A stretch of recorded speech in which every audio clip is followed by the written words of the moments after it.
Sean todos bienvenidos a nuestro podcast Eticápsulas para Periodistas, un espacio creado por estudiantes del programa de Comunicación Social de la Universidad Tecnológica de Bolívar, en el que junto a periodistas de América Latina aprenderemos a actuar correctamente desde las situaciones y retos que se nos presentan diariamente en la labor periodística. Los invitamos a conocer y a vivir las experiencias de nuestros invitados.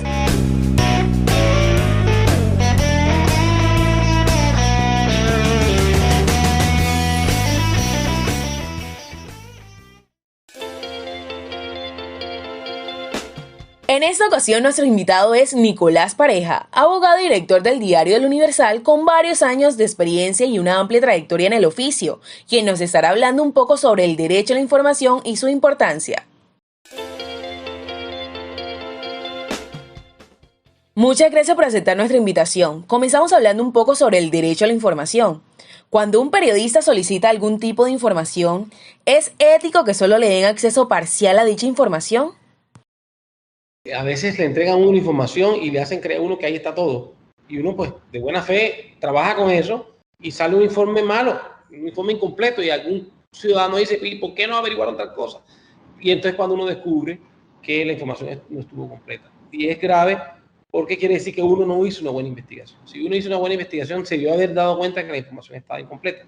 Entonces, ha pasado, no a nosotros, que le niegan una información que porque es confidencial. Pues la ley de transparencia dice en qué casos cabe aplicar la excepción, que es mínima, muy pocos casos, pero muy pocos casos. Si ustedes van a pedir una información sobre un lote que está al lado de la base naval, lo más probable es que la escuela naval no le entregue a ustedes la información porque se trata de información que tiene que ver con la seguridad nacional.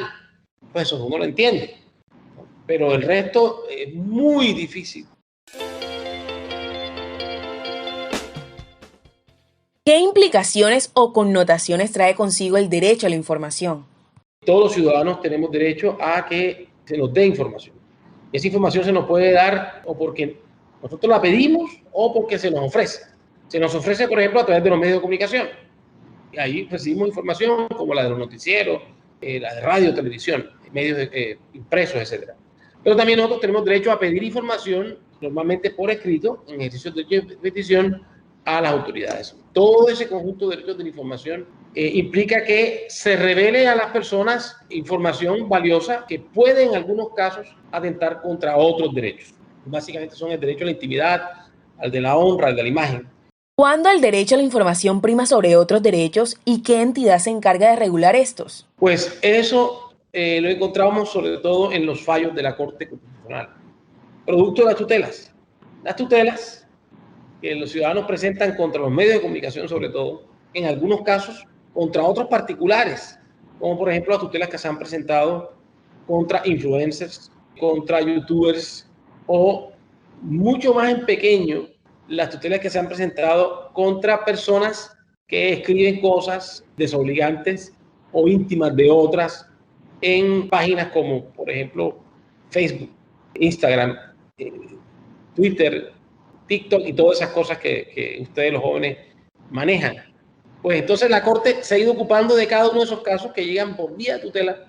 En uno u otro sentido se fallan y la Corte se encarga de recogerlos y pronunciarse. Y la mayoría de las veces la Corte se pronuncia sobre un caso concreto que sirve de referencia para otros casos. A veces el caso tiene una connotación tan importante que la Corte toma otros casos y unifica la jurisprudencia y le da un alcance para que tenga efectos como si fuera una ley. No es una ley, lo estoy diciendo, pero su fuerza es tan obligante que se aproxima a una ley. Y eso pasa con las órdenes de tutela.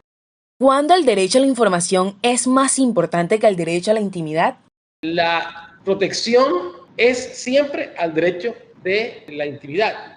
Debe proteger la intimidad. ¿Cuándo no? Cuando el derecho a la información le gana al de la intimidad. Cuando se trata de personas comunes y corrientes, en algunos casos, y cuando se trata de personajes que tienen una figuración o una connotación pública. En el primer caso, personas comunes y corrientes, como es la mayoría de los colombianos. En esos casos no es obligatorio mantener la reserva de lo que es íntimo cuando las circunstancias, cuando los hechos, cuando los actos son relevantes y son conocidos por terceros por voluntad del titular. Es decir, cuando lo que se sabe de una persona en su intimidad proviene de la misma persona, porque lo ha contado, porque lo ha dicho, porque lo sube a internet, porque lo sube a las páginas estas que he mencionado, porque de alguna manera lo da a conocer al público. Pues en ese caso, si un periodista, si un medio de comunicación difunde esa intimidad, logra probar que lo hizo porque esa misma persona fue la que reveló, la que hizo las revelaciones, pues lo más probable es que la tutela salga a favor del periodista,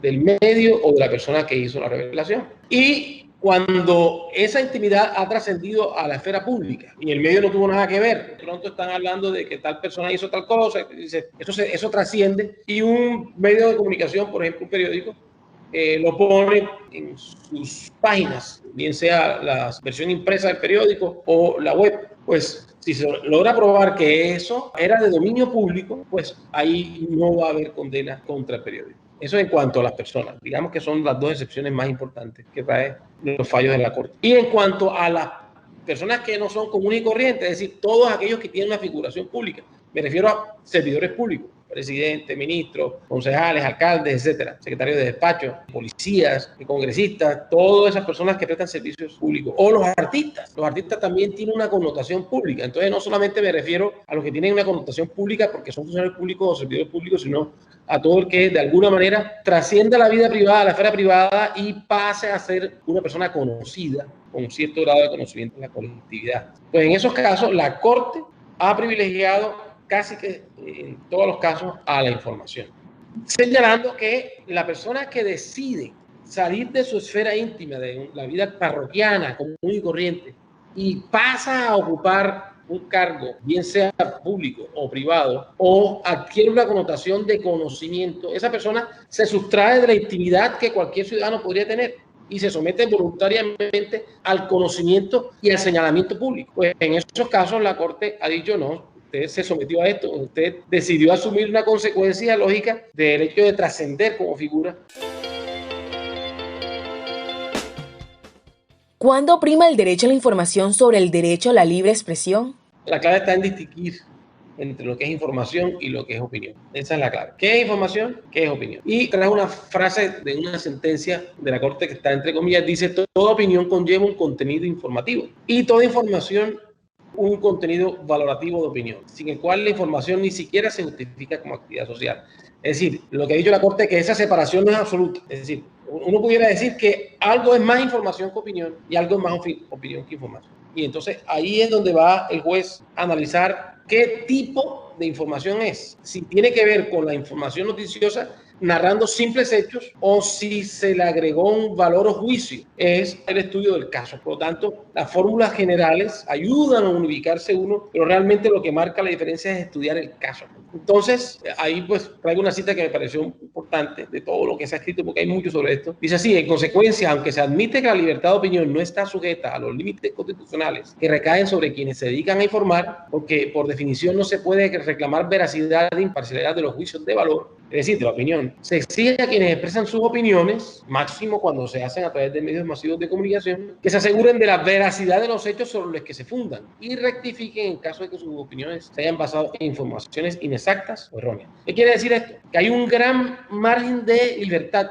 de opinión. Uno puede decir todo lo que piensa, pero cuando uno se va a referir en lo que está pensando a alguien, una persona natural, una persona jurídica, de derecho público, de derecho privado, cuando uno se refiere a una institución, a un conglomerado, cuando uno tiene potencial de causarle daño con lo que piensa y dice a terceros o a un tercero, entonces uno tiene que tener muchísimo cuidado que esa opinión, que es libre, esté sustentada en hechos reales. ¿Cómo se regula en la actualidad el derecho a la libertad de expresión en las redes sociales y qué puntos se tienen en cuenta para dicha regulación? La Comisión Interamericana de Derechos Humanos, que ustedes van a tener que estudiar mucho en su carrera profesional, se ha ocupado de todo lo que tiene que ver con el derecho a la libertad de expresión y el derecho a informarse, el derecho a la información. Y últimamente se ha ocupado bastante de todo lo que tiene que ver con la información por Internet, sobre todo la libertad de expresión. Y ya la Corte ha asumido algunos casos. Entonces, lo que la Corte protege es esa libertad, que haya mucha libertad, que circulen las opiniones en las redes, que traten de no limitarse a las personas en sus expresiones Sin embargo, la Corte ha dado unas claves, con los poquitos casos que le han llegado, ha dado unas claves de cómo debería ser. Y la frase que me parece más importante dice así: hay que analizar si se trata o no de un discurso especialmente protegido. Esa es la frase. ¿En qué caso la Corte le ha dado más importancia al derecho a la información que al del buen nombre, la intimidad, etcétera, cuando se trata de expresión libertad de expresión por Internet? Pues en los casos en los que hay un discurso especialmente protegido que es más importante que el de la intimidad o el de la imagen. La Corte ha dicho no. En este caso, a pesar de que pareciera ser ofensivo esto, de que se están diciendo cosas muy fuertes sobre tal persona, hay que proteger el discurso que se está dando.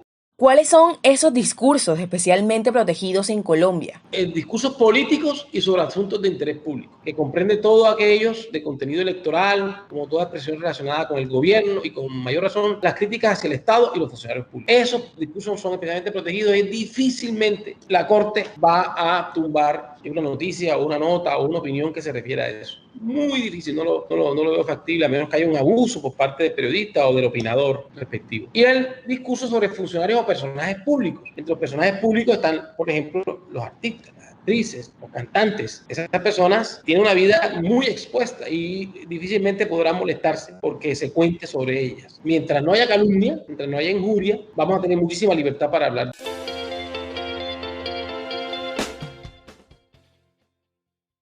¿Nos podría explicar en qué consiste la ley de la transparencia? Es la ley 1712 de 2014, que ustedes van a tener que estudiarla seguramente en alguna clase de derecho, que es una ley que mejoró sustancialmente el derecho a la información. Que si antes el derecho a la información estaba regulado en la Constitución, como ya lo vimos, el artículo 21, y en el Código Contencioso Administrativo, y en su última reforma al código, que pidió un código nuevo, amplió todavía mucho más la regulación del derecho de petición. Esta ley de transparencia amplió aún más el derecho a pedir información. Se refiere al Estado y al particular, pero sobre todo al Estado. Entonces, si algún día ustedes tienen dudas sobre si la petición que están formulando para obtener información y poder transmitir esa información al público que ustedes van a dirigirse como periodistas o comunicadores sociales, pues esa ley los va a ayudar, y ahí dice cómo se hace el funcionario que tiene en posesión, custodia o bajo control una información que es de interés público, o algo también con el derecho privado, que una empresa privada, por ejemplo, en qué casos sí se puede pedir la información, en qué casos no. Y para el caso del servicio público, en la mayoría de las veces se podrá pedir. Hay muy pocas excepciones al derecho a obtener información. Ustedes se podrán imaginar algunas de ellas, por ejemplo, los secretos de Estado relacionados con fuerzas militares, ese tipo de cosas. Sobre los particulares, pues la información contable y financiera de un particular no tiene por qué pedirlo otro particular directamente. Si quiere hacerlo, va a tener que iniciar un proceso judicial. Entonces, ahí en esa ley ustedes van a encontrar muchísima información sobre cómo pedir y hasta dónde información que está en manos del Estado o de los particulares.